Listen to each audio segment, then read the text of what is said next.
to members of Alpha Kappa Alpha Sorority Incorporated, the Black community, American University students, faculty, staff, administration, and all others who are here with us or are watching from the live stream, welcome and thank you for coming to be in attendance. My name is Taylor Dumpson, and I am the new AUSG President. I called this town hall because as the first African American female president, I am appalled.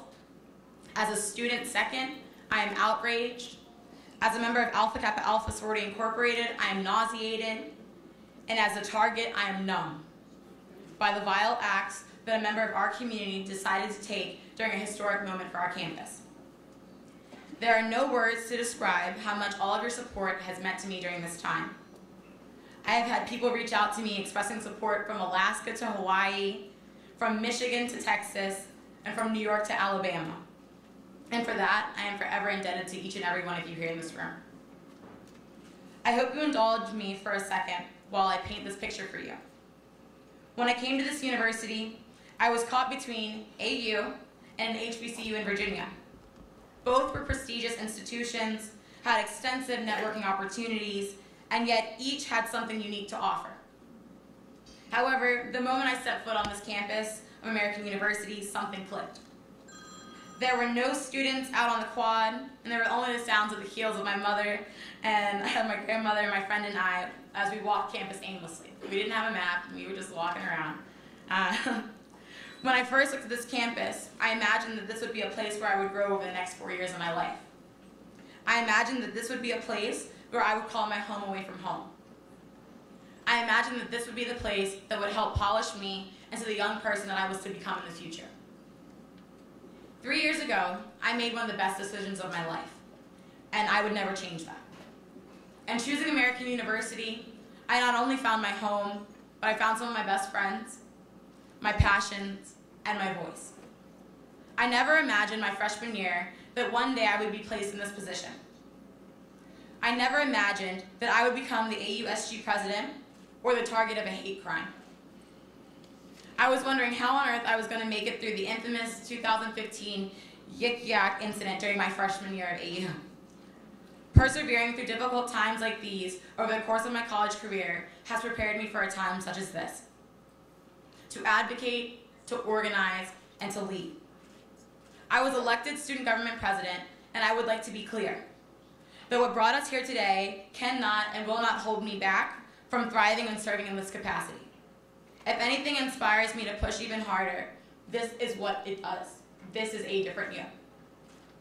Whether you travel here from Anderson Hall or from Houston, Texas, to attend this event, your presence is immensely appreciated. As I look around the room, you will see many people who you've never laid eyes on. These are members of our greater DC community. These are members of the student body. These are family members and friends. You know, these are our community members, and these are our stakeholders. And everyone is here for the same reason.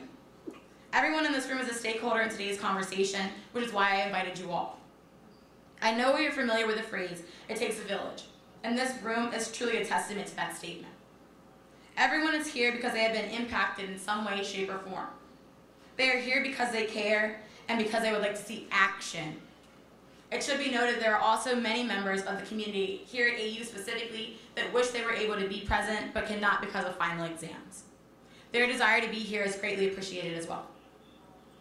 It is unfortunate that we were all brought here together by this event, but I believe that this was a tipping point that officially caused everyone to say, enough is enough.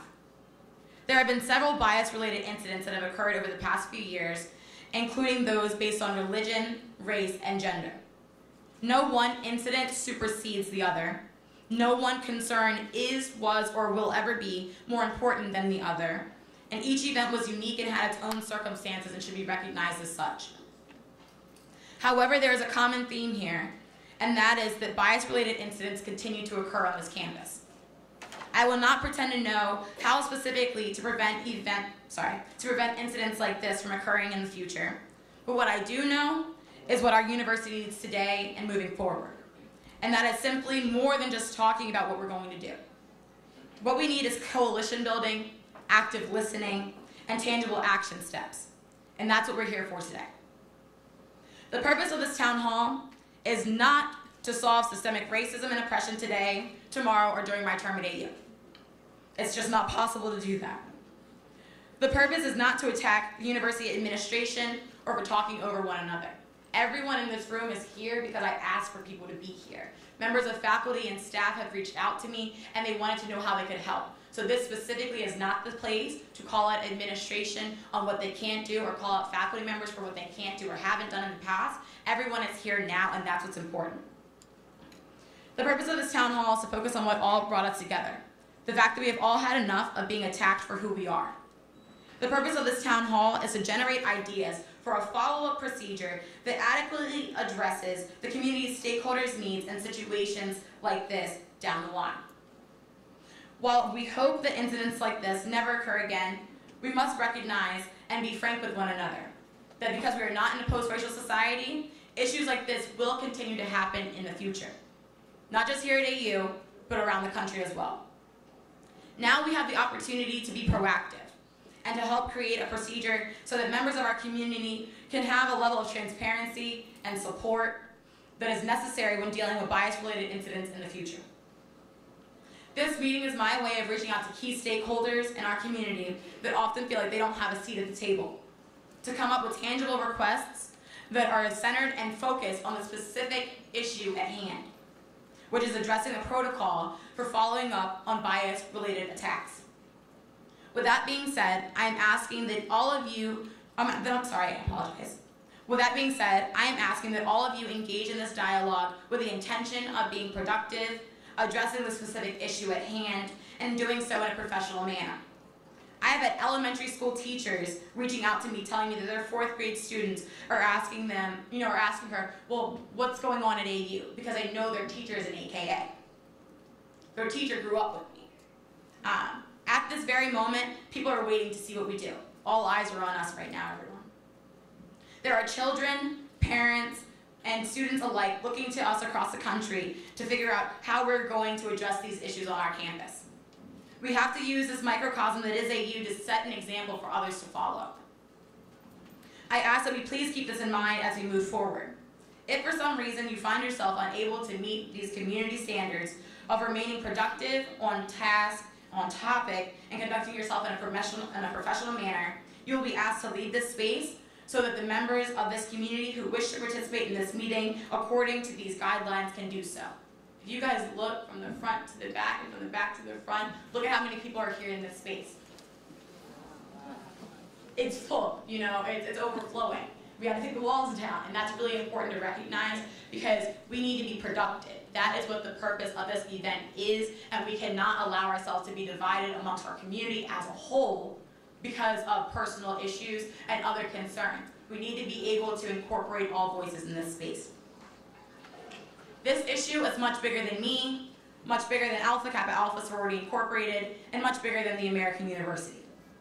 This issue is part of what should be a global conversation about acceptance, respect, and cross-cultural appreciation and understanding. As a community, let's lead by example and set the tone for other universities to follow around the world. I understand that these are not easy conversations to engage in, specifically when tensions and emotions are understandably and validly running high. However, I believe that we are capable of emerging from this much stronger than when it started. I believe in our ability to begin to carve out a path forward today. Because if not now, when? If not us, then who? I am grateful for your support, willingness to listen, ability to persevere, and most importantly, your desire to make AU a better place. Thank you. No, thank you.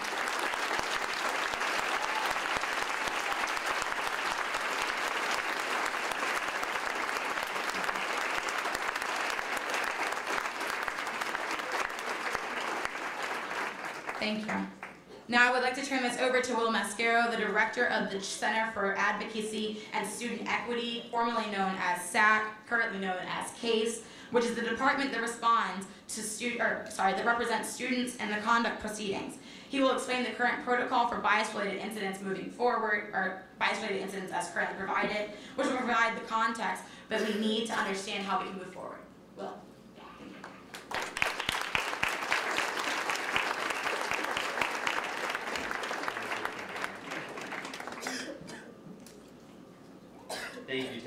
before I begin, I just wanted to say, first, thank you for all of the work that you were doing in these past few days.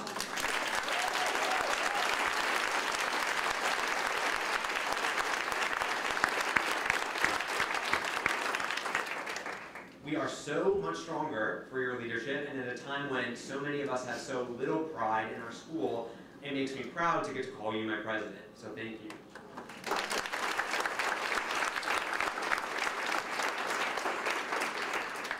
So as Taylor said, my name is Will, and I'm the director of CASE, which is a department in Taylor's cabinet.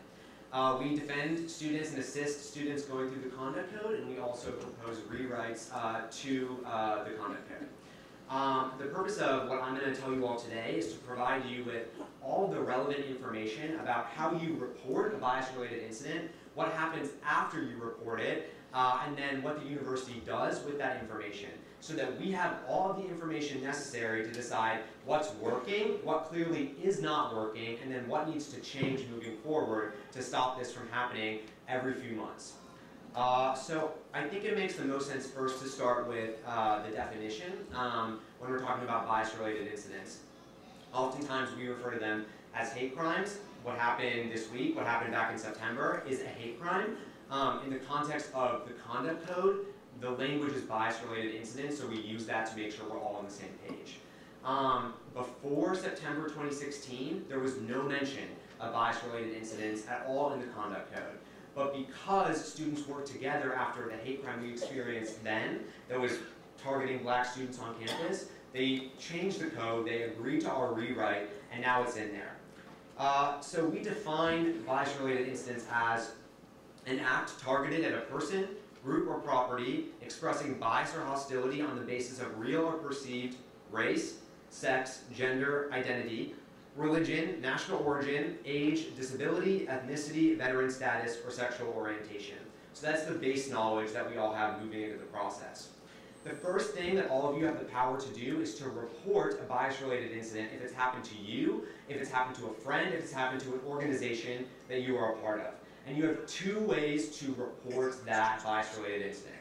The first is through the conduct process, and the conduct office, and the second is through public safety. So if you choose to report it through the conduct office, you can do so either by emailing them at conduct@ausg.org, or you can Google conduct office bias-related incident, and the first result you're going to get when you Google will be the submission form, the unique submission form that now exists specifically for bias-related incidents. You can also report it through public safety. You can contact them directly through their office here on campus. You can also call them, and they can provide you with the procedure they use that documents bias-related incidents.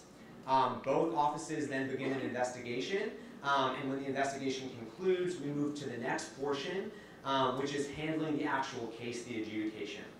So whether you report it to public safety or if you report it to conduct, all cases involving students are going to be handled by the conduct office. So the case that will be had, the hearing that will determine both the responsibility of that student and the sanctions imposed, always happens under the conduct office.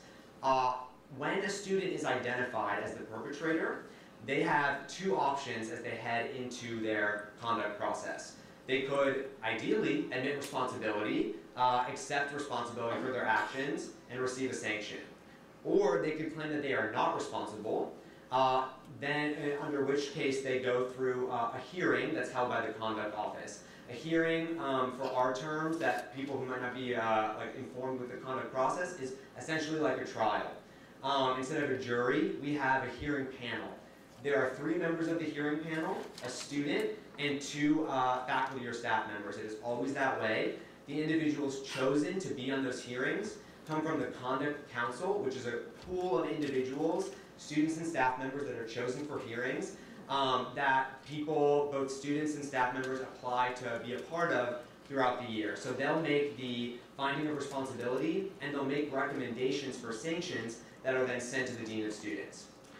In most conduct hearings, the university acts as the accuser. So again, if we're thinking of a trial, it would be the university, their designate, who would be doing the prosecuting. However, students do have the ability to choose, if you would like to opt to do that yourself instead of delegating that responsibility to the university. Because of the 2016 amendment to the Conduct Code, bias motivation is now considered an aggravating factor in conduct cases, meaning that harming someone because of their identity, because you were motivated on who they were, who they are, their identity, is treated as particularly egregious, and the sanctions reflect that higher level of seriousness that comes with the nature of that case. So when cases are argued in hearings, when bias motivation is on the table, whoever, whether it's the university or the student acting as the accuser, makes it clear that this incident was not just vandalism, it was not just verbal assault, it was vandalism motivated by attacking someone on the basis of their identity. So that's where bias-related incident plays a role. However, I want to be clear for the purposes of this conversation, and so all of you know recommendations that might be valuable to you, that bias-related incidents are not currently considered standalone violations in the Conduct Code. So that means that currently students are not charged with committing a bias-related incident. Rather, they are charged with a violation like assault or vandalism, and in the hearing it is argued that they committed that violation because they were motivated by bias motivation. So that is a step forward that is now finally acknowledged in the conduct process, but it is not yet a standalone violation, which might come up in today's discussion. Finally, last thing, and then I'll stop talking so we can hear all of you talk. What happens after? So when the hearing ends, what kind of information is relayed to the wider campus community? So the position of the university right now is because of federal law, specifically the Family Educational Rights and Privacy Act, which we often call FERPA, they cannot disclose the identity of the perpetrator or other relevant information like details of the case and the sanctions imposed on the student. So that's why when we hear people talking about FERPA, that's what the university means. I'm not a legal expert. I am not going to attempt to decide who's right and who's wrong on the definition of FERPA, but that is the position right now. The university does not currently report on a semesterly or monthly basis the number of hate crimes or bias-related incidents reported at American University. And public safety has in the past announced bias-related incidents through the crime alert system, but it does not appear that they have a consistent setup for how, when, and if they choose to integrate a bias-related incident into their crime alert system. So that's the sort of reporting out component. Thank you all so much. That's the sort of basis information, and I'll turn it back to Taylor. Yeah. Thank you, Will. Thank you. Okay, so the first part, we kind of wanted to go over the pros for this. So what did we like about the current process of, the student conduct process? Like, what do we like about the procedure? We have people with microphones that are going to serve as runners for this. Devontae, Mariette, Zaria in the back. They're going to be serving as runners. So if you would like to make a statement, please raise your hand and state your name, your classification, and your major. Or if you're affiliated with an organization, we'd like to know that as well. So that's where we are right now with that. Anyone have anything? Sorry. So what do we like about the process as proceeded right now, as set up right now? There's nothing positive out of that? Okay, so something that I guess I'll start off. Something that I do currently like about the process is the fact that it was amended. So that's a step, you know what I mean? The fact that we were able in this academic year to move forward so that we can include bias-related incidents in there is definitely a step. So I guess since no one has anything they like about the process, we'll go to what would people like to see done differently? Everyone is here because they have an issue with the situation and the way that these incidences have been handled in the past. Jalen, sorry. Lauren.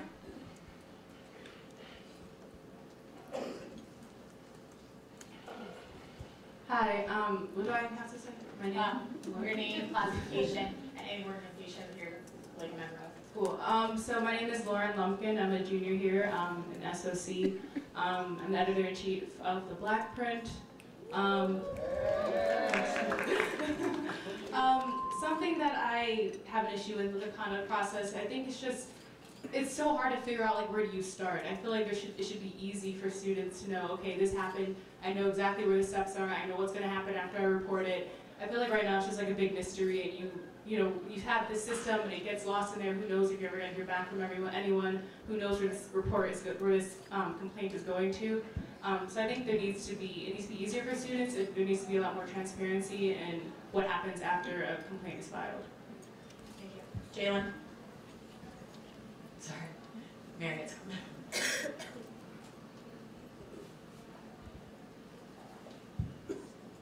Hi, my name is Jalen Gabriel Chichester. I'm a senior in the School of International Studies.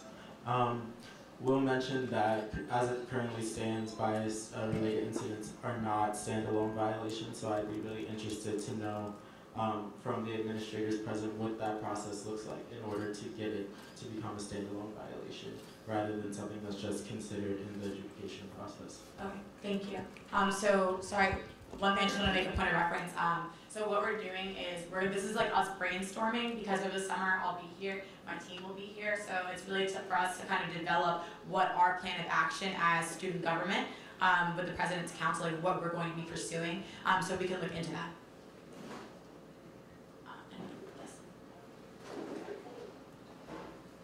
Hi. Okay. My name is Neil Vinales. My name is Neil Vinales. I'm an hermana of Lasa Paicai. Just talk. Yeah. You don't need to. Hi guys, my name is Neil Vinales. I'm an hermana of Latinas por la Comunidad, Lasa Paicai Sorority Incorporated. My question / something that I really want to see is, just as a woman of color, when this event happened, I know it was found early in the morning and we were all studying for finals, so I would like to see if AU alerts more consistently keep this up with making sure we're alert, because if someone was walking by themselves and they're a POC in general, like the chances of something happening were probably high. If they're willing to commit this hate crime, who's to say they weren't willing to commit an act of violence as well? Right. So I would like to make sure that something was less consistent. Thank you.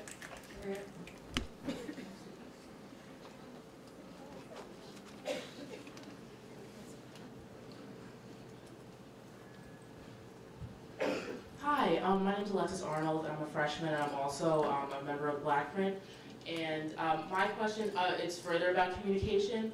Beyond AU alerts, my issue with the last incident was that it wasn't the process and consequences were not clearly communicated to the student body. So I would like to see, is there a formal, formal steps that the university will take in this process? Like, the case has started, like, this was the proceedings and this was the final outcome. Like, that is what I would like to see, and I'm sure the rest of the student body would appreciate it. So just to clarify, so what you're asking for is specifically updates as to what's going on prior to when we can't know anything else, right? Okay.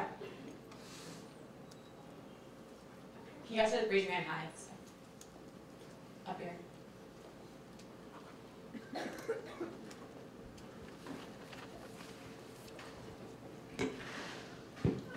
Hi, my name is Sydney. I'm a sophomore studying Justice and Law and AAA Studies, and I'm the president of our NAACP chapter.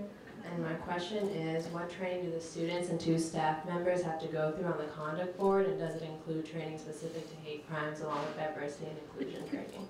Okay, that's a good question. Thank you. That's a very good question. The way I understand it works now is all Conduct Council members go through an application process, an interview process. When they're accepted, they do a couple of 2 to 3 hour training sessions. Now, under the new conduct code, they are informed about what bias motivation is and how they're supposed to handle it in the context of the conduct code or of conduct hearing. So it's a new addition, but now that piece is included. Wider hate crimes, though, like in general, outside of that process, I don't believe so. Marriott, right here. Thank you. How's everybody doing? I'm Adonis Billazon Johnson, and I'm a current freshman and member of the AU Gospel Choir. So earlier you said, Mr. Will, that public safety does not... It's just because we're so close to the mics up here. That AU Public Safety does not currently report the number of hate crimes.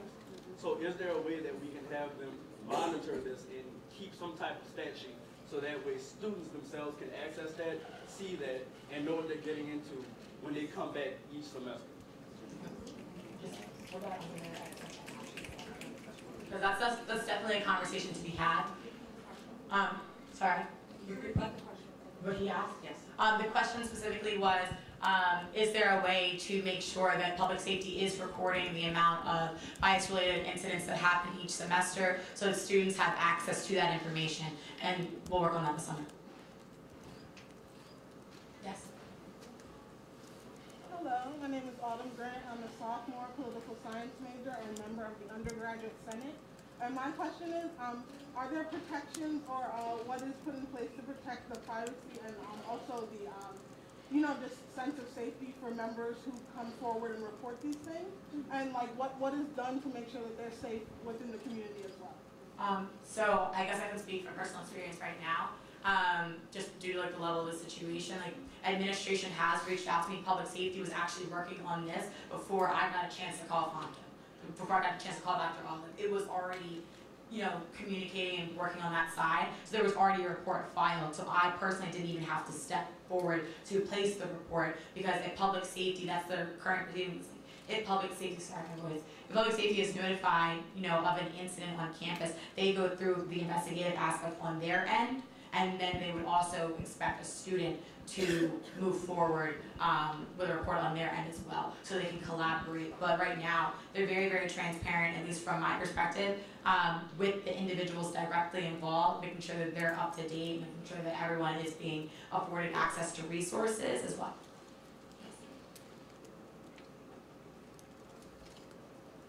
Hi everyone, my name is Asha Smith. I'm the former Vice President of NAACP. I'm also a resident assistant in McDowell Hall. And my question is, what is it about this particular incident that required the backing of the FBI, a $1,000 reward? What kinds of incidents and what criteria has to be met in order to get the full backing of the police department and outside resources? And is that written down somewhere for students to know?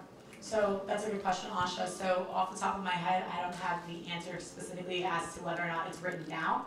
But I do know that this specific incident was, when it was filed by public safety, it was filed as a hate crime.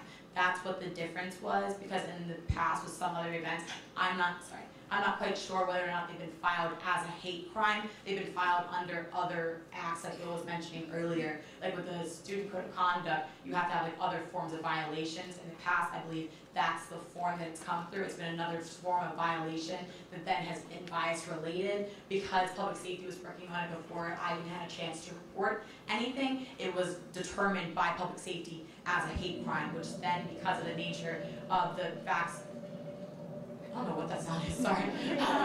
Because of the nature of the situation and because of the recent videos that have been released with maybe the guy going off campus and all of that nature, it brings in other jurisdictions because it's off of the campus of American University.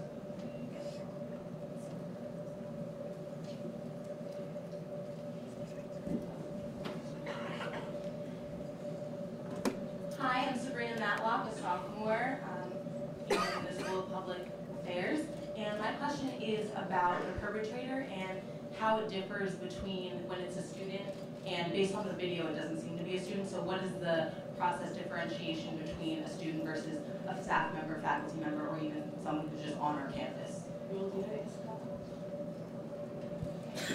So I don't know the intricacies of their system, but if it is a staff member or a faculty member, I know that they have a separate adjudication process for how they'll handle that situation. Yeah. Well, we can make sure that we look into that specifically. Can you write that down? Just so that we're on the same page, because I don't know what that process is, but students should be made aware of that, and so should community members, because that's important. Because we don't know if that was a student or not. So, thank you. Hi, we have a question from a local secondary math teacher, and she's wondering if you could give more information and transparency on how participants are selected by the council for the judiciary process and how that council itself is appointed. Yeah, that's a really good question. So applications are, the application process, I think when it begins, is probably announced by email. I know it's public and it's available to all community members, students, faculty, and staff. In my experience, before getting this job and before being appointed again by Taylor, I personally didn't know that it existed or that you could apply to be a part of it. Maybe one aspect of the fact that we're talking about it now is what now we know, and a lot of us will now apply. But I do know that there's an open application process, and it generally happens in the spring semester.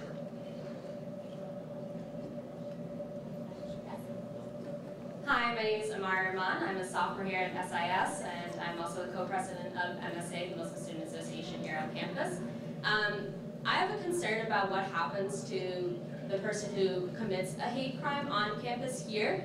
Right now, there is a lack of transparency about what the consequences are with the student or the adult that commits a hate crime, which reinforces the hate crimes to continue on our campus. And I understand that you can't release a name, but I think that there can be something done in a form that at least releases the consequence of what happens to the person without releasing their name, because it does reinforce the person to continue to act when they see that nothing happens. Right. I appreciate that. I think that that's a conversation that we need to have with the AU's legal team, specifically to figure out how we can work with FERPA specifically, because I mean, Will and I aren't legal experts, so we don't know the ins and outs of that specifically, but thank you for that. We'll write that down. Thank you.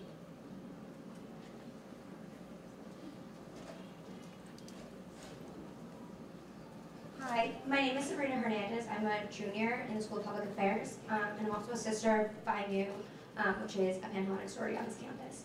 I was just wondering if there's any way that students can somehow have a say in the amendments that also continue to be evolved in this process, because I do think that that hate crimes and bias-related incidences should be standalone contact violations. Absolutely. So throughout this process, we're going to remain as transparent as possible. So once we compile this list of everything, I mean, we're not taking a picture at some point, and then start over again. We will send that out to the student body, because I will make sure of that, because I want everyone to be as in the loop as possible, because as a student before becoming student government president, what I always didn't like was that I didn't know what was going on, but also if things are going to be pursued student conduct-wise, but also through community policies implemented by Senate. All Senate meetings are open to the general public as well as live streamed or online. Yes, in the back, Delonte.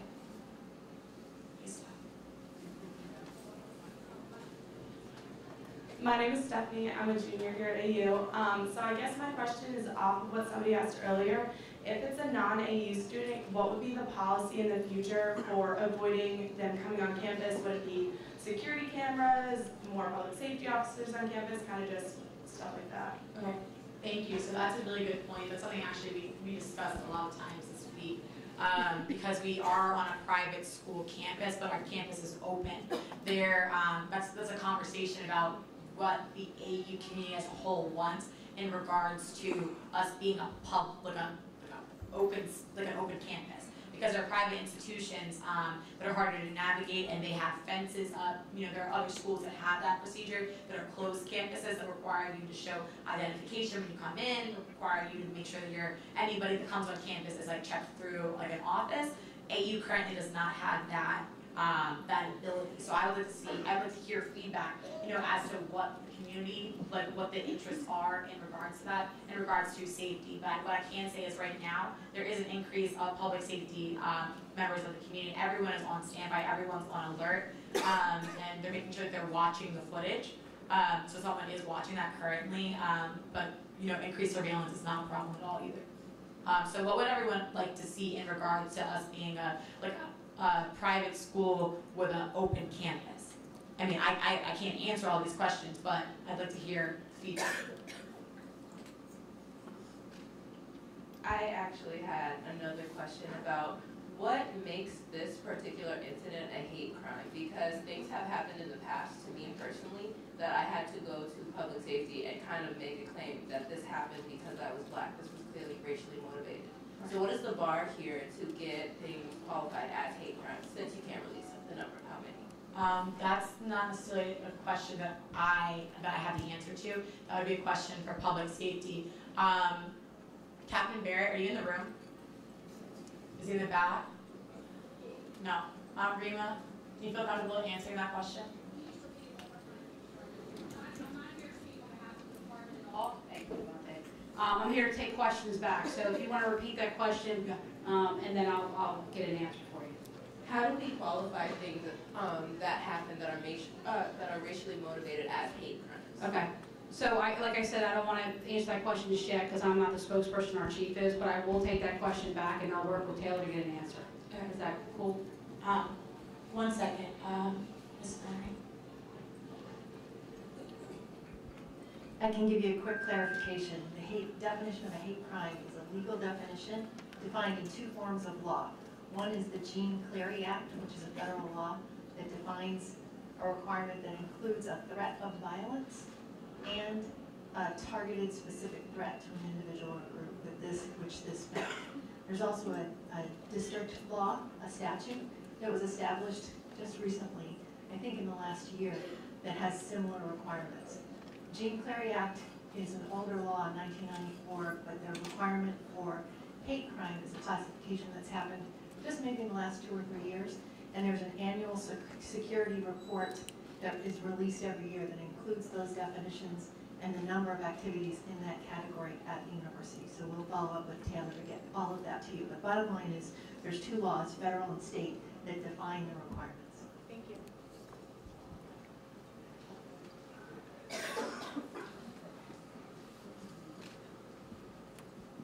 Mariette's coming around. Hi, my name is Judy. I'm a freshman in SPA, and I just, as far as your idea about public safety on campus, I think that maybe a good suggestion would be to maybe have like people we see them walking around during the day, but if they were walking around at night on foot patrol, then somebody would have seen this. So I think that in my idea, like maybe having a night patrol where they're not just sitting in their cars watching, where they're like outside walking, what I think would be a good addition to public safety. Thank you. Isaiah? Hi everyone, my name is Isaiah Young. I go by Zay. I am a JLC and a sociology double major and an African American African diaspora studies minor. And my question and statement was actually for you, Taylor. You had brought up the increased public safety presence, but don't you think increased public safety presence could disproportionately affect people of color and students of color? So how exactly would that play into I guess the help of us? So I completely understand where you're coming from on that one, specifically in regards to safety aspects across the board. I know that Captain Barrett's team is very conscious of their role with implicit and explicit bias. They've done work with that. Captain Barrett in the past has worked with members of the AU community as a whole to discuss implicit and explicit bias related incidents and community policing. I led a panel where he discussed these kinds of topics, and that's what public safety wants to do. Public safety wants to be a form of community policing, and they don't want to target Black and brown people. And I think that that's a conversation that connects to a national issue. But I think that has more to do with training and more policy, or more like training initiatives that would be for the AU community as a whole, specifically in relations to public safety. So I understand where you're coming from.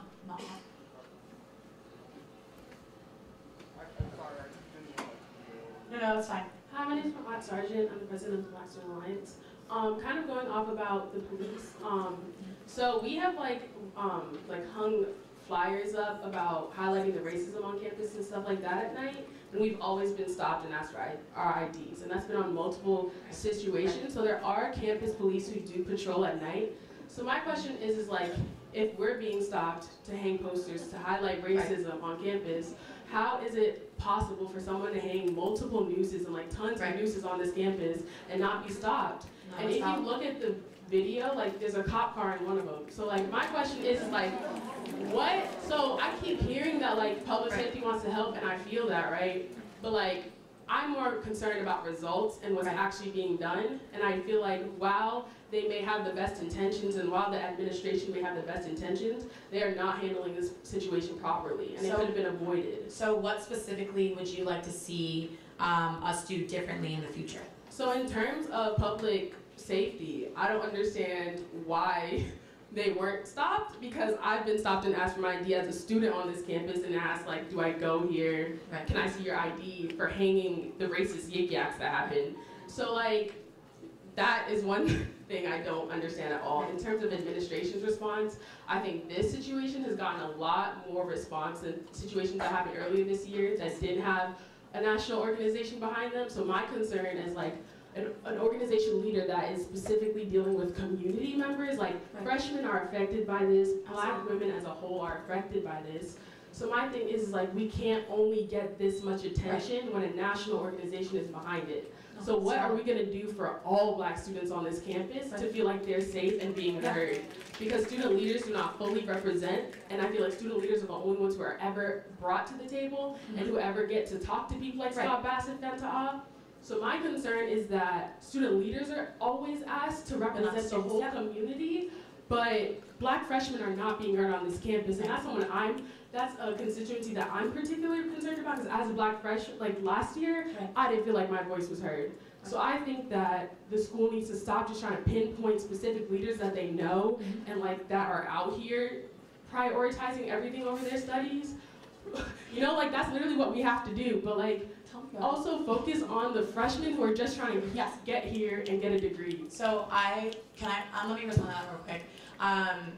Having been one of those freshmen at one point, one of those freshmen that wanted to transfer from American University, me finding my voice in student organizations and upperclassmen was really where I found my space. And this is why we wanted to make sure that this town hall was open to as many people as possible, so that we have a forum, so that everyone, not just student leaders, not just the ones that get handpicked all the time, so that everyone had the opportunity to make sure their voice was heard, but by members of the community as a whole. So if you're looking at this is not just AU students, it's not just AU faculty, this is not just AU staff. Like my grandmother is here. Like this is a lot of people here, and a lot of people have support. And I think that in order to address what you're saying, because you know we don't need to act every single time. Just one international organization gets behind it. This should be a constant thing. And I think this is the time for us to use this opportunity. While all eyes are on us as a nation at AU right now, this is an opportunity to use this as a catalyst for change, because this can't just happen, and this national uproar can't just happen every single time, you know, something happens that's specifically targeting one group, because this has been happening as a whole. I think, and I spoke actually on Capitol Hill about this earlier today, that I think this just happened to be the tipping point for all of these incidents, because no one, like I mentioned earlier, no one incident is more important than another. So this situation that happened to me and happened to us is not more important than the situation that happened in September. It's not more important than the situation that happened with the flyers on National Women's Day. It is not more important than what happened, you know, with the swastikas being drawn in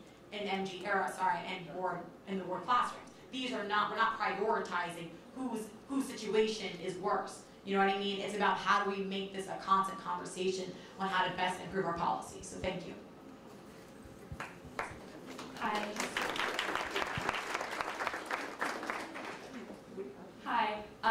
My name is Natalie Hedden. I'm a rising senior in the School of Public Affairs.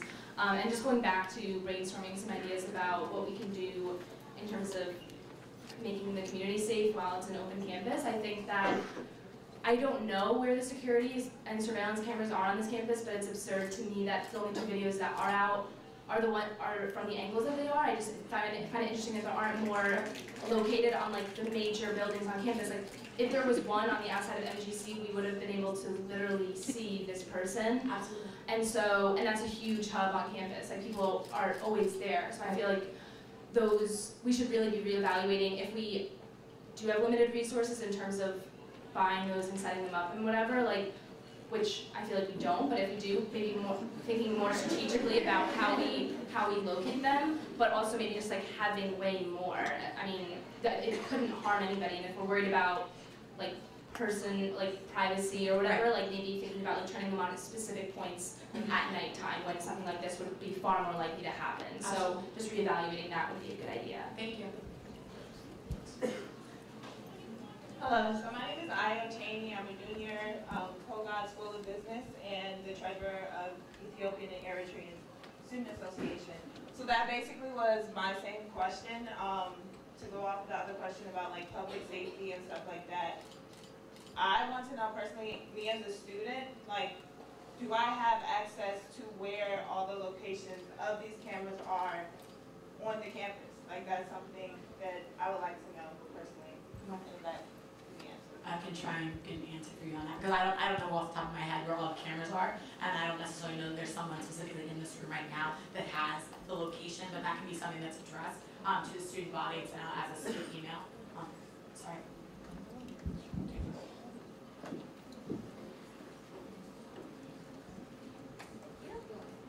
Good afternoon, everyone. My name is Jamie Wang. I am class of 2001.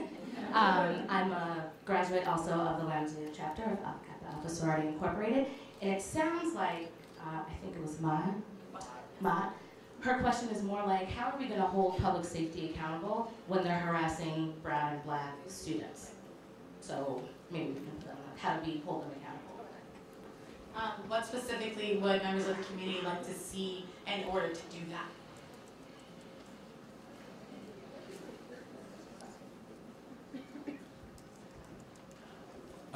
So I know in the past that, hi, I'm Jalen again, a senior in the School of International Service. I know in the past I've seen public safety be at events of black and brown organizations on campus, so I think a great way to make them more accessible to more black and brown organizations on campus is to have a place on their website perhaps where student organizations can request their presence or their co-sponsorship at an event.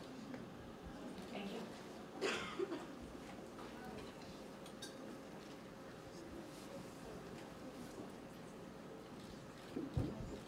Hi, so my name is Brooke, and I'm a graduating senior, and I wanted to talk about this conversation and how I think that as a result of these incidents, we're having these conversations, but the people in this room are the people that care about this. But what about all the rest of the people on this campus? And we need to make sure that all of them are involved in these conversations and are learning, because this is a learning environment. And I have been so grateful for all of the learning that I've been in taking my race and education classes and stuff like that. And so how do we involve more, I don't know how to answer this question, but working more to involve all the people who aren't just in this room, but the whole campus. Yes. So that's actually, sorry, I can kind of like speak to that. That was something that I wanted to make sure that we kind of touched on today anyway, because that's why the walls, like yes, there's a space concern, but we also wanted to make sure that it was accessible to as many students as possible, because there's students walking through the back and they can still hear me. That's important, you know what I mean? Because this is Marketplace, this is MGC, this is the main student center on campus, so everyone that's walking in and out of these doors can hear this conversation. So I think it's about bringing the conversations to the people, if the people aren't going to go to the conversations. And I think that that's also us, utilizing our roles as allies and varieties of situations and making sure that we're talking to people. Because at the end of the day, this is about community building, and if we're not having conversations about difficult topics, like these are some people's lives. This is my experience, you know what I mean? These are the experiences of students of color on campus. These are the experiences of the LGBT community, the experiences of the Jewish community, the experience of the Muslim community on campus. Like, these are important issues, but if we're not having conversations and we don't feel comfortable about having these conversations with one another, we're never going to get anywhere. So I think it's about it's about brainstorming, how do we bring the conversations to the people, and the people that need it are not going to the conversations. We'll wait for a while. Hi, I'm Lauren. I'm a senior in SPA. About public safety and their new response and how we've been changing the conduct system. I was wondering if there could be transparency as to the training that public safety themselves are getting in reporting these crimes and taking these reports down and responding to these types of incidents, because I feel like that's something we've been lacking a little bit in our campus. Oh, thank you. We have someone up here. Oh, sorry.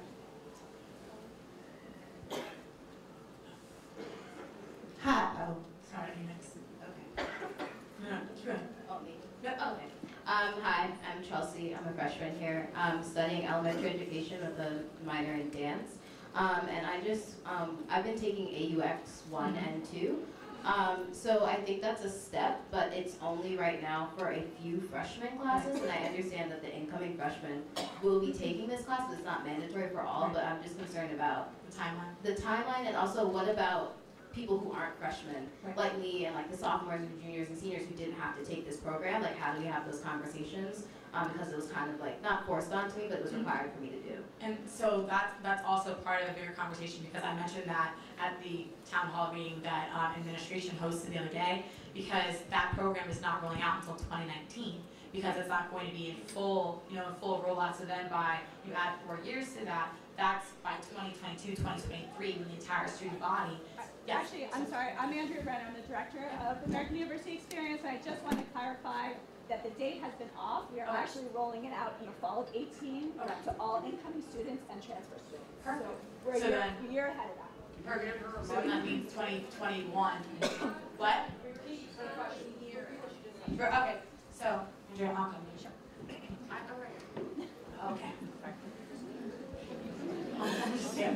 Thank you. I'm Andrea Brenner. I'm the director of the American University Experience, or AUX. And I think there's been a little bit of miscommunication because we're actually a year off. We are rolling out this as a mandatory course to all incoming freshmen and transfer students in the fall of 18. So I know there is a desire to roll it out quicker. We have 57 students in our pilot this year. Next year, we're rolling out to 400 students. This is a program that we need to roll out slowly because we need to properly assess. And I'm as anxious as everyone else. I want this to happen tomorrow, but there would be nothing worse on this campus, in my opinion, to roll out a conversation about race and identity incorrectly, without proper assessment. So that is why we're being very careful. We will have 400 students in the program next year, and then we'll have close to 1,800 as a mandatory course in the fall of 18. Thank you.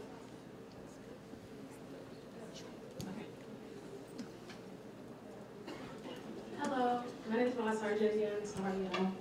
So in regards to AUX and all that, I don't understand why we're only having one course that talks about diversity and inclusion. I don't understand why our whole curriculum isn't set around the fact that all identity should be valued in this race. So that's concerning to me also. Furthermore, we don't even have faculty, people of color in faculty enough to even teach these courses. So we have white professors who don't really value diversity and inclusion past the monetary benefits of it. So my things are, can we have faculty, people of color that we've been requesting for so long to actually teach this because they have the experience and the identity that identify with us? Like SBA, there's no tenured black professors there. How am I supposed to look, or one? There's one, my bad, excuse me. So, no, I mean, so how are we as students of color who go here, we are used as an experience for our white peers rather than we come here for an education and we want things. So I'm just interested in how that's going to change. So again, like I mentioned at the beginning, I'm not going to be able to solve all of that in a year, but I definitely want to make sure that, because when you look at this room, there are members of faculty and staff that feel that pain, and they feel that because I've had conversations with them. There are faculty members out here that are upset at the fact that there's a lack of diversity amongst their faculty and staff and amongst their peers. Exactly, so that's what's being worked on. We're working with administration on that. But I mean, it requires the student voices. You would apply that pressure, because right now, if you just look at this room, I literally have, People have been asking for this since right, no, absolutely, but I also think the university has been moving forward. It has, historically, we've been right. asking for this for decades. No, and I understand that, because I've spoken with alumni that have been here in the 80s, and alumni that were here in the 70s, and alumni that had race-related incidents in the past. But we can't solve race on campus at AU, but what we can do is figure out how we're going to work as a community and how we're going to make sure we're including all voices in that conversation. Hi, I'm David again. So I just wanted to ask for the AUX2 program, what is happening. I applaud the administration for starting it, because honestly, let's just be real, some universities don't have anything like this and don't feel the need to have it, and that's atrocious. But maybe looking at other universities who have programs implemented, we have a sexual harassment and a anti-abusive drinking little go-to before we even get on campus, and we have to complete it before we start our classes. Maybe looking at other universities that I know some do have very useful resources from third-party outlets on race and diversity and inclusion that we could possibly have put in, so students coming into the university are aware. Because from what I've heard thus far, we have students coming in who have done programs and they were taught more on how to handle discrimination than how to actually feel diversity and be included. So that's something I would really love to see change. So can you put modules up there? So an orientation module. Yeah. sorry. Hi, Taylor. Hi, my name is Rachel Fogg. I am an accounting student in the Kogod School of Business. I am a junior. I am curious about how faculty and staff and any adult people working are trained about diversity and inclusion, what to watch out for, because I do know that there's a lot of incidents that happen in the classroom that us students might have noticed a moment too late, a couple days, and it takes us a lot to realize that something happened, and then a lot of time has passed before someone can say something about it. Okay, cool. Thank you. Hi, my name is Jayhan Knight. I'm a freshman. Yeah, that's it. I'm a freshman. As far as like the AUX thing, like backing off of what everyone said, like during Welcome Week, we go through. I'm not saying it's not important, but we go through a lot of training on as far as like sexual assault. Everyone here knows that is not consent. It's like a phrase here. And I feel like the only way to get people who are not in this conversation right now is to put it's sad, but to say you will have a hole in your account. And like really enforcing that, because we don't need diversity and inclusion. We are the diversity and inclusion on this campus. We are the brochures. So I'm just saying, like, I think the best thing would be to enforce that during Welcome Week, because that is the most when there's no classes, everyone's paying attention, and it's like a almost 3-hour training. Thank you. 1 second. Up here. Hi, my name is David Starks. I graduated School of International Service in 1999, and I came through the Zen chapter, Alpha Kappa Alpha sorority, and I wanted to acknowledge the young lady who was saying that it shouldn't wait until somebody's backed by a national organization, and I totally understand that. However, for those of us who came from AU, who came through Alpha Kappa Alpha, it is very personal. I live in the area. I'm on campus all the time. So my question would be, as you do these, let us know what we can do as alumni, particularly those of us who are NBC. I don't have a PhD, so I don't know that I can be hired full-time as faculty, but I have 20 years of experience working on, for example, Russia and Eurasia, and I could guest teach a class, for example. I think there's many of us like that who would be happy to do that. I've done it before for a couple of professors here, but I think that could be an interim solution. And we would do that not for just Alpha Kappa Alpha or just for Black students, but for everybody. Well, can you put in inclusion with alumni? Yep. Okay. Good afternoon. My name is Jessica Howard, and I'm a member of Xi Omega chapter of Alpha Kappa Alpha Sorority Incorporated. Just a suggestion with regards to continuing the conversation and perhaps engaging other communities in this conversation. I'm a member of the Salisbury University Alumni Board, and Salisbury University has a very similar demographic to American University. I had a very similar set of situations when I was initiated into the sorority back in 1989, and we had to do the same thing. Right now, I sit on the board. I do so solely because of things like this, so that there is a voice in the room of color to represent organizations like the Black Student Union at Salisbury University, other minority organizations that exist there, and special interest organizations. And when issues come up that arise, when students come across the table for scholarships, I make sure that there's a voice in the room for them, that there is consideration given for their situations and circumstances. And I specifically go there to network with students. I have little student mentees there. I network with them to get in touch with what's happening. I bring it up these meetings because guess what? The president is present. So my question to you is, can you engage with your board or your alumni board or alumni of color who can come and participate in that way to engage and to lobby at that level for staff? So I will reach out to Isaac Hui, and we will discuss that more in depth and how we can engage alumni from various capacities and making sure that they're present in that conversation. Question back here. Hi, Taylor. Hi. 1 second. So we'll go 1, 2, 3. Okay. Hi everybody, my name is Fab. I am a theater major and an education minor, and just going off something that Taylor mentioned earlier about this being a learning environment, I think something that's direly important is making it a learning environment inside the classrooms, because there are certain classes where I still feel ridiculously underrepresented being a Latina woman. especially in the theater department where I do not have like a single Latino professor.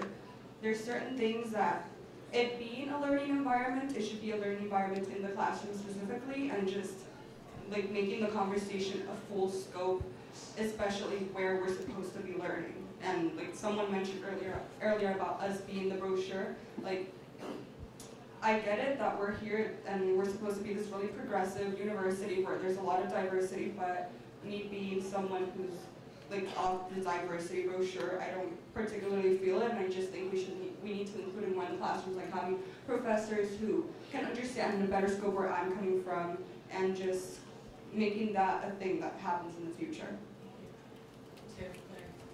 Hello, I'm Lawrence Holman. I'm a member of the New Beta chapter of Alpha Phi Alpha Fraternity Incorporated Charter here at American University.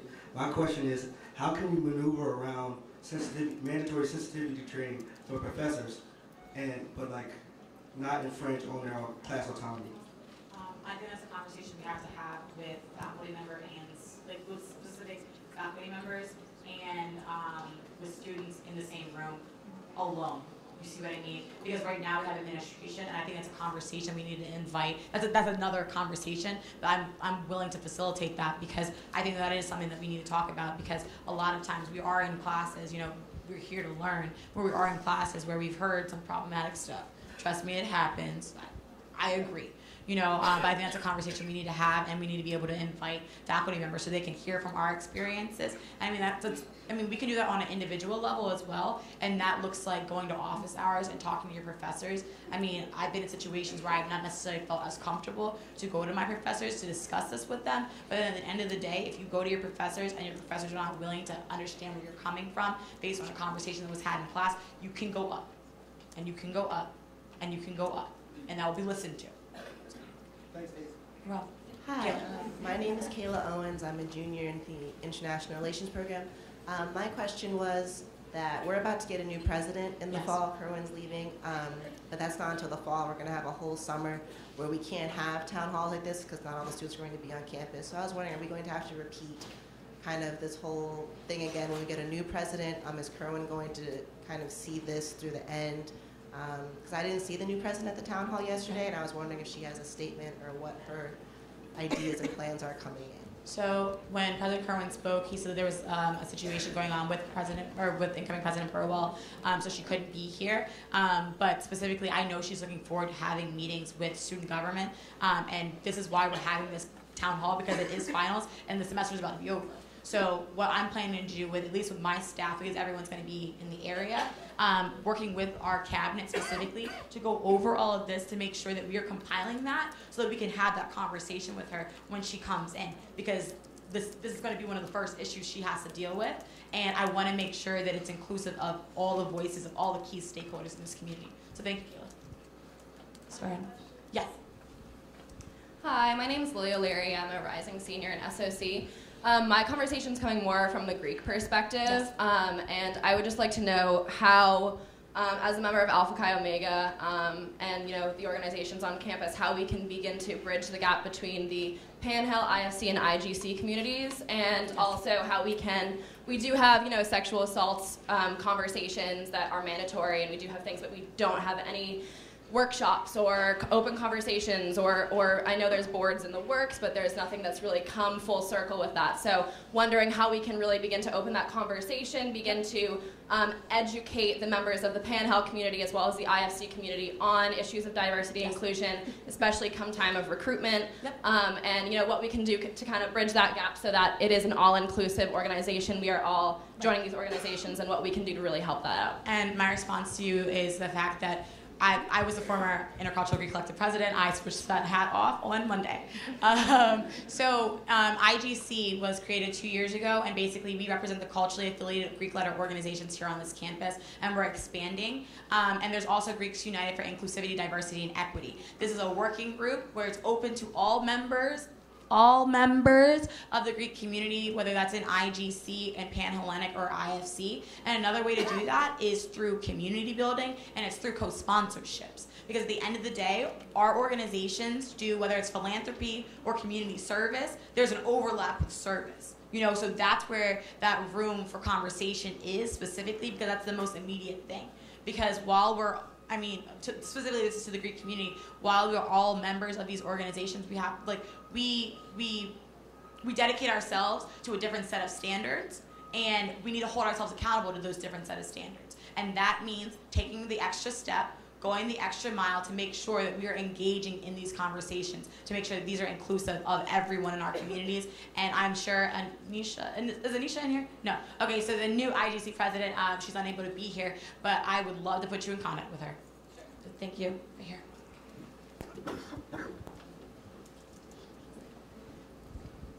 Good afternoon. My name is Daphne Doyle-Bimbo. I'm the president of Xi Zeta Omega chapter here in Washington, D.C. We oversee Trinity, Georgetown, and Catholic University for Alpha Kappa Alpha Sorority Incorporated. I've heard a lot today about the community, and I just want to ask, what can we do as a community as a whole to support you young ladies, the students in general, to continue to keep this in the forefront of the news and in advancing different causes of such on these campuses? From the student government perspective, I think the best way is when we have these town hall meetings and we have these events. One of the things I talked about when I was running was I wanted to intentionally make sure that we had 4 town hall meetings scheduled in advance so that students knew and could get to them. So these will be open. I want to plan these with administration so that we are inviting everyone, whether that looks like this same room kind of concept again. I want to be able to have community conversations, because at the end of the day, we're not going to get anywhere if we're not listening to each other, and if everyone that's involved in the community is not hearing one another. Because while you oversee the citywide chapter, there are also citywide chapters that are based at American University. So that community overlaps. So that means that those colleges and those community members also have a stake at this university, because there's an overlap with our interests, and that needs to be made clear. Because at the end of the day, this is not an AU issue. This is an everyone issue, and this is a DC issue. And we have to reach out to our resources. We need to utilize our resources. So one of the things I'm really proud of is the amount of support from members of Alpha Kappa Alpha Sorority Incorporated specifically that have come from wide and far, traveled hours to get here to be in this conversation, because I wanted to make sure that the members of the Black community, specifically here at AU, could see that. Because at the end of the day, this is not about AKA. This is about the fact that people invest in us, the fact that people are invested in this community, and the fact that people care. Because that doesn't, the caring aspect is not limited to AU, and it's not limited to DC community. It's a broader aspect, and I want to be able to include as many voices in that as possible. I just have a quick one. So I think a brainstorming idea that we could use for the AUX, kind of to branch off of that, I think it's important that not only freshmen are getting this, but even if there was like an interim period between sophomore year going into an upperclassman year, that there's some sort of mandatory follow-up? Yeah, a follow-up, kind of like a check-in, like, are you still getting this? Because I think we lose a lot of people right after freshman year. They're like, oh, whatever, I did it. And, those same people are continuing to not really get it. So I think if there was like an interim period there. In the back, sorry. Hi, my name is Quinn Mansfield. I'm a junior at Howard University. I'm a proud 2016 initiative of Alpha Phi Alpha Fraternity Incorporated Beta Chapter, and I currently serve as the Howard University Student Association Vice President. So I just wanted to extend Howard University's support for American University and the Black students. Thank you. Jahan. Hi, everyone. So my name is Jahan Nabos. I'm a graduating senior in SIS. By no means am I speaking for CDI, which is the Center for Diversity and Inclusion, but I want to plug them really fast. I had the privilege of working with a pilot program that they started in August called Eagle Peer Educators. So I hear a lot of people talking about the new diversity program for the freshmen. So I just wanted to say that we do offer that through CDI. I think there's this myth that CDI isn't a place for students of color, and that is completely false. I can speak from that from personal experience. We run a lot of programs, workshops, trainings, presentations about different identities, which include race, which include gender, which include sexuality and religion. And so speaking on behalf of those who feel like other students that aren't just incoming freshmen that need that training as well, we do that. So I would encourage all of you guys as students, if you feel like there's a professor that is not as open or woke as you would like, or if you feel like there are specific students in your class that could use some more education about diversity and inclusion, and the inclusion part is the most important part, right? Reach out to us, because we run trainings all of the time. If you want to get involved, like, you can apply to become an Eagle Peer Educator. I know that the applications for this upcoming semester are closed now, but like, I would definitely recommend that you all reach out. I mean, if these are issues that you see, get out and get involved and utilize the resources that we have on campus, because we can do a lot of complaining, but if we're not reaching out to the resources that we have on this campus, then what's the point? Thank you. Okay. Yeah, sorry. Hey, I'm Ahad again. What's up? Just in terms of CDI, and I think the disconnect between CDI and a lot of people of color is the fact that CDI is a grouping of all minority groups on this campus. So the LGBT community is supposed to go, you're dealing with sexuality, gender, all people of color are supposed to go there. Before, we had a specific space for Black students, and that's slowly turned into CDI, which is just a grouping of all minority groups on campus. So I think the thing is CDI has a lot going on and too much almost on their plate. Like, there's no division between people who, like, if I'm in the LGBT community, that doesn't necessarily mean that I'm gonna need the same resources as just a Black student on campus, right, or a Latinx student on campus. Like, we need our own resources because we all have different issues, and CDI is kind of whitewashed in that sense because they're handling so many issues, those all kind of just trickle down, and it becomes a very whitewashed, like, not inclusive space, neoliberal. Like, a lot of people don't really like CDI because it doesn't feel like it's serving them, but white liberal folks. All right, thank you. As someone who's attended some of the CDI trainings and CDI hosted events, I can tell you that the one thing about CDI is that everyone in that office cares.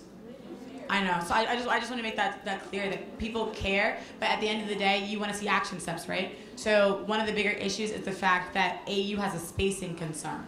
We don't have enough space on campus. Because we don't have enough space on campus, we cannot increase the amount of resources. So right now, we are working with the resources we have in order to do so. Yes, we did just build East Campus, but we still need more student space and more space to make sure that members of our community can get the adequate support that they need. Yes. So the other part about us becoming peer educators is we are peer educators. If we forgot to mention, we are the diversity on this campus. Like, so many people come up to me and say, oh my goodness, so the hair, what's that about? Mm-hmm. Like, yeah, we have to almost explain ourselves on this campus. So signing up for a job to do it even more kind of doesn't make sense to me personally. I feel like we should be putting in more resources to having professionals on this campus that can go about exposing students to different cultures. All right, thank you. And so, are you looking for those professionals in faculty, or are you looking for them in support? So, like, in faculty, both. Yeah. Okay. At this point, I've been here for a while, and I'm a little less concerned with the, I'm gonna say, therapy side of this. I'm more concerned with action at this point. Thank you.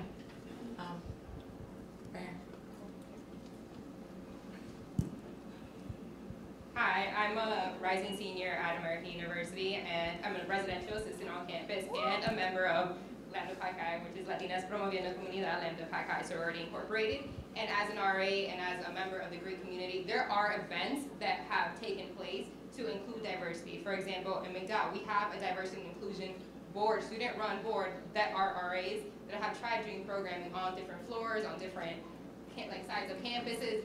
It just involves people showing up, because as RAs, if we have 56 students and only 10 show up, like, how does that look on us as well? And we are working with different communities, co-sponsorships as well within the Greek communities. It's just, like, sitting here and having these conversations are great, but as students, you have to show up to these programs. You have to show up and say, like, this is important to me. Whether I don't have to be a Greek member, but I'm going to show up to this event because diversity is important to me. I don't live on this floor, or I'm not in this McDowell hall, but I'm going to go to this programming, the diversity programming, because this is important to me. And the more people show up, because they do take account of how many people show up to these events, then it shows that this is an actual issue on our campus, and we are really concerned. Thank you. We're going to do 4 more questions. We're wrapping up. So, hold on. 1, 2, 3, 4. Okay. All right, so you just said that, as time has progressed, we kind of lost a lot of student space for us to have, what was it, there was a place just for black students, and I guess, so the thing is, now that, all right, so what can we do in order to get resources for us to each have, I guess, an office of black affairs, an office of Latino affairs? What can we personally do? So I think what you do is you organize. Can you repeat the question, Taylor? So the question was, what can we do to get individualized for specific communities, like office, the departments? And I think what you do is you organize, but that means you organize across all facets of your organization, of the community, and it's not one face, and it's not one organization spearheading the efforts. It's an everyone in a conversation, and it's hosted to everyone in a forum like this. Because I feel like a lot of times what ends up happening with, like, not just activism as a whole, but we do go to a very politically active community or college campus. So a lot of times when that happens, it comes across, and a lot of times people don't show up, is because it comes across like these efforts are only with specific groups, and then people are like, ooh, I don't know how I feel about that, I don't know how I feel about them. And at the end of the day, it's about the community, right? So it's about all of us in this room, is you need to make sure that we're extending ourselves to people, and we're providing that space, and we're making ourselves accessible. I'm committed as student government president, I hope you can see that, to making sure we are engaging in these conversations. So if you guys would like to schedule a meeting with me, please do so. Because I mean, this is the conversation we need to have, but we need to have that conversation with the right people at the right time. It's a time and place conversation.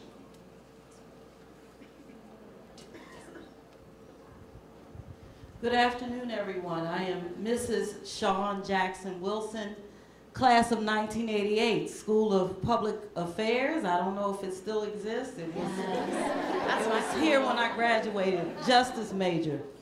And I have a couple of things I want to say, but I'll be very brief. The first thing is that I was here from 1984 to 1988. Also, I am a member of Alpha Kappa Alpha. Lambda Zeta chapter was where I was initiated, by the way. And I'm a current member of Psi Epsilon Omega chapter. But where I'm going with this is I was here from 1984 to 1988. And these incidences that I'm hearing about, I never experienced anything like that at all while I was here during the 4 years. And I'm talking to some other sorority sisters here who are also graduates of American University. We are not familiar with what you all have experienced. And so what I would like to say now is, here we are in 2017. As an alumni, we get emails all the time about giving. And we give financially. My question is, when I get that email from the president of the university or from this group or that group, when I press send or click send, where can I send my money to, and where can others who want to give to you all financially, where can we send our monies here that will help with this situation? Because there is a line that says other on the electronic request that we get to send money to this university. But I would like to know, as someone who does give back to this university, where should I be directing my money to? So I will put you in contact with Isaac Threet, who oversees the alumni relations aspect, so we can figure that one out. Also, endowments are a way to give back to students, by creating and setting up a fund for students to be able to tap into, creating scholarships. Because a lot of these issues overlap, and when students face issues of bias-related incidents on this campus, they need something to make them stay. Our financial aid is not really doing much for us a lot of times, so it's not enough to keep us here. So if we have scholarships to tap into that are readily accessible, the Black Alumni Alliance is doing the Book Award Scholarship. That's a step. They're making that an endowment. They're about $10,000, $11,000. $11,000. Thank you. They're $11,000 away from reaching that endowment. So, I mean, I'm personally one of the Black Alumni Alliance Book Awards recipients, and that is immensely helpful. So, I mean, it's creating more endowments and reaching out and really being in contact with the student body. So it's just, my name is Keisha Saran. I'm a double alumna of the School of Public Affairs. I'm also staff council co-chair, so I represent staff leadership on this campus. I've been hearing a lot of the feedback from alums, so I'm excited. I am also a member of the Black Alumni Alliance leadership as the new future alumni co-chair, and we intend to continue to increase our participation with students on this campus to think about also their experiences here, but what does it mean to be an alumni? So to my peers, my fellow alumni, my alumni eagles, the Black Alumni Alliance needs your support.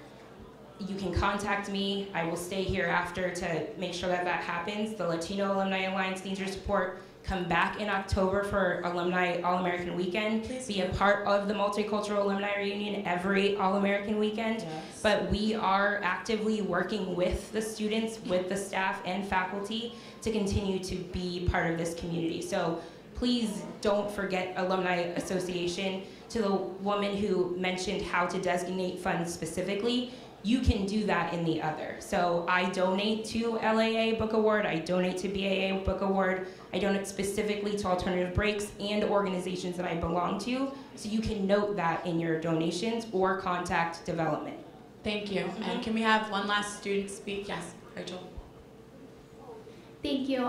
So I have two questions. The first question being, what is the administration doing about the curriculum in integrating, I'm a business student, so, you know, Black-owned businesses, you know, having entrepreneurs come on top of, like, you know, talking about companies that are run by people of color or people part of the LGBTQ community.